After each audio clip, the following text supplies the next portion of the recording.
بسم اللہ الرحمن الرحیم الا انہم هم المفسدون ولكن لا يشعرون۔ خبردار، حقیقت میں یہی لوگ مفسد ہیں مگر انہیں شعور نہیں ہے۔ بسم اللہ الرحمن الرحیم وَإِذَا قِيلَ لَهُمْ آمِنُوا كَمَا آمَنَ النَّاسُ قَالُوا أَنُؤْمِنُ كَمَا آمَنَ السُّفَهَاءُ أَلَا إِنَّهُمْ هُمُ السُّفَهَاءُ وَلَكِنْ لَا يَعْلَمُونَ۔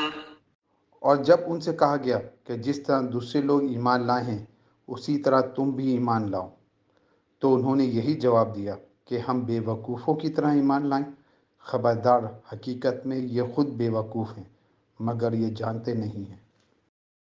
یعنی جس طرح تمہاری قوم کے دوسرے لوگ سچائی اور خلوص کے ساتھ مسلمان ہوئے ہیں، اسی طرح تم بھی اگر اسلام قبول کرتے ہو تو ایمانداری کے ساتھ سچے دل سے قبول کرو۔ وہ اپنے نزدیک ان لوگوں کو بیوقوف سمجھتے تھے جو سچائی کے ساتھ اسلام قبول کر کے اپنے آپ کو تکلیفوں اور مشقتوں اور خطرات میں مبتلا کر رہے تھے۔ ان کی رائے میں یہ سراسر احمقانہ فعل تھا کہ محض حق اور راستے کی خاطر تمام ملک کی دشمنی مول لے لی جائے۔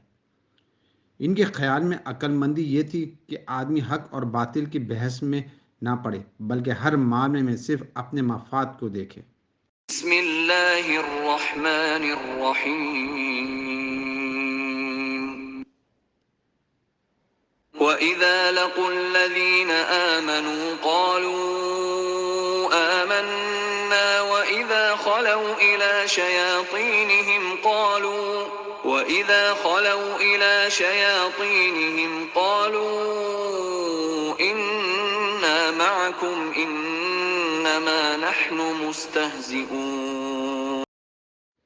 جب یہ اہل ایمان سے ملتے ہیں تو کہتے ہیں کہ ہم ایمان لائے ہیں، اور جب علیحدگی میں اپنے شیطانوں سے ملتے ہیں تو کہتے ہیں کہ اصل میں تو ہم تمہارے ساتھ ہیں اور ان لوگوں سے محض مذاق کر رہے ہیں۔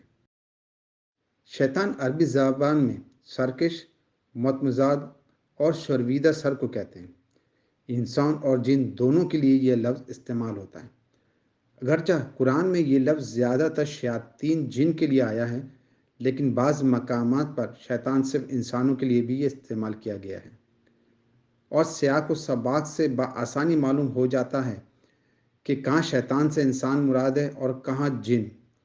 اس مقام پر شیاطین کا لفظ ان بڑے بڑے سرداروں کے لیے استعمال ہوا ہے جو اس وقت اسلام کی مخالفت میں پیش تھے۔